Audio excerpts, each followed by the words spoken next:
Hello, everyone. First of all, I do want to congratulate my fellow Americans on not being dead yet, paraphrasing that line from Monty Python and the Holy Grail. As last night's elections demonstrated, that is definitely a very good sign. We've got a pulse, and the pulse is strong. So, good on you, my fellow Americans in various states. We get to fight another day. Back in my native Ukraine, all eyes continue to be on Pokrovsk. And it's not just a matter of strategy and economy. I'll show you in a few moments why this is important to me personally. So, first of all, Zelensky went and visited troops near that area. And it can be interpreted any way you want. But I want to point something out. Zelensky actually made a point to go and visit the troops quite a few times. So it's not exactly the best thing for him. It is very dangerous. That whole area is a absolute hellhole when it comes to military action. Again, how do I know that? We have family members there, two of them. One medic, one soldier. So, but at the same time, I'm sure it is important for the morale of the army, of the soldiers. By contrast, Putin doesn't do that. So, that tells you something.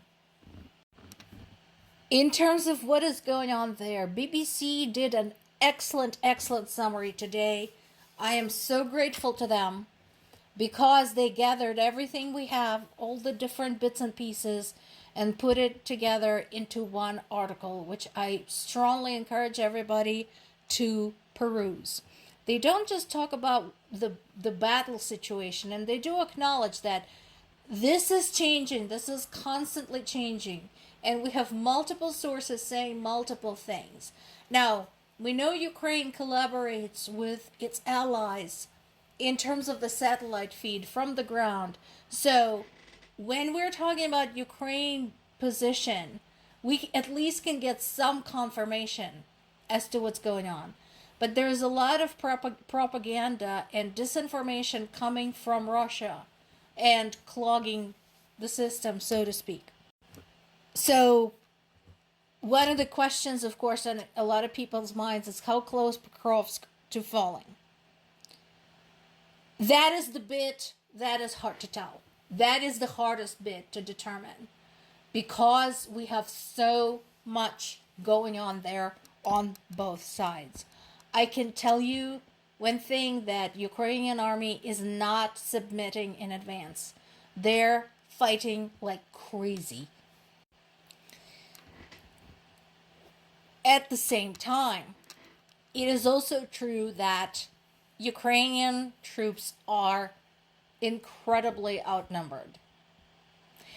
That has been the case through this entire war. So that's nothing new. But that is a big concern. So the 1,700 troops that are now there on the ground are at a high risk of potentially ending up trapped. And that is why, as I told you recently, there's two schools of thought. One is that they should continue fighting.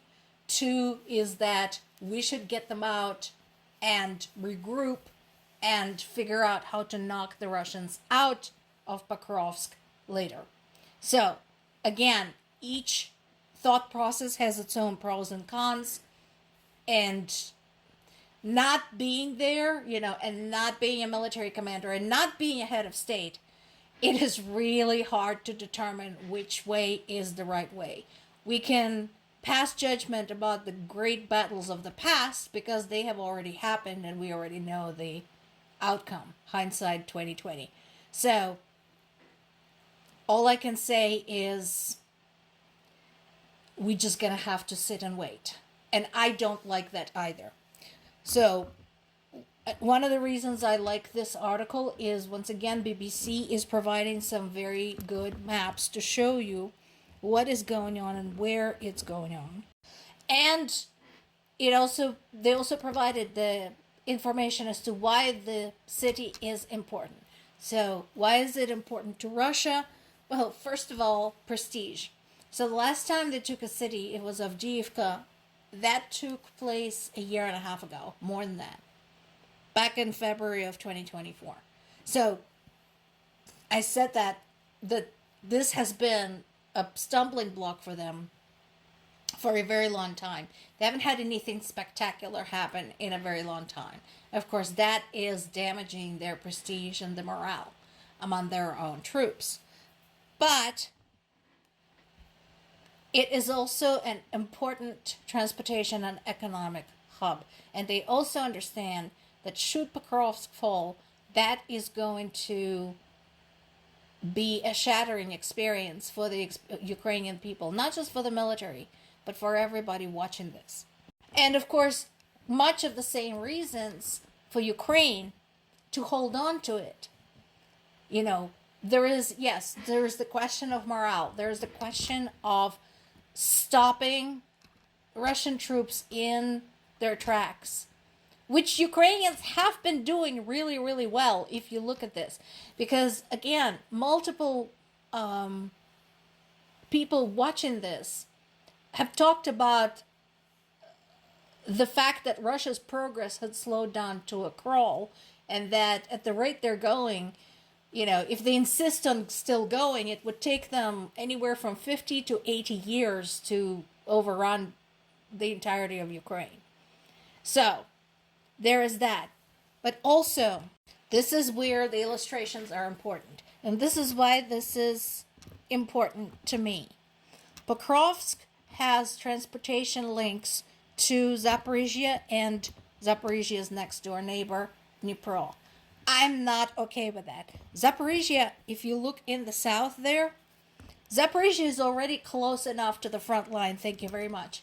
We don't need to hand Russians another way to get to Zaporizhia and Dnipro. Both are tremendously important industrial and cultural hubs, Zaporizhia in particular.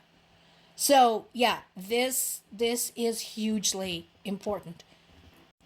Would the fall of Pokrovsk change the war? Ugh. Yeah. But it wouldn't change the determination, I don't think. I think it's just going to make people in Ukraine angrier. I mean, they're already angry. Every time you think they can't be angrier, they are. Trust me. This is something I know personally. So, it's not like Ukrainians are going to up and give up if Russians take Pokrovsk. They are making a point to put a very high price tag on this. And forget all of Ukraine. So one of Putin's demands for even just a ceasefire was to hand over the entire Donbas region, right? And Ukrainians obviously refused, because why would they do a thing like that? So at this rate, it would take Russians several years to win Donbas region if they keep fighting. So Ukrainians are not interested in surrendering. If they want to fight, they're going to have to fight. There's one sign of hope today.